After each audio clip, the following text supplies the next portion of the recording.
You ask Tiger to solve. This deals with linear equations with one unknown. The final result is x equals 10. Let's solve it step by step. Simplify the expression. Expand the parentheses.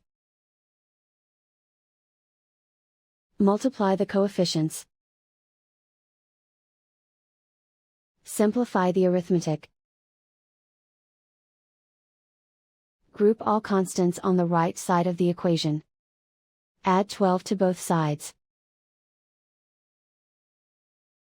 Simplify the arithmetic.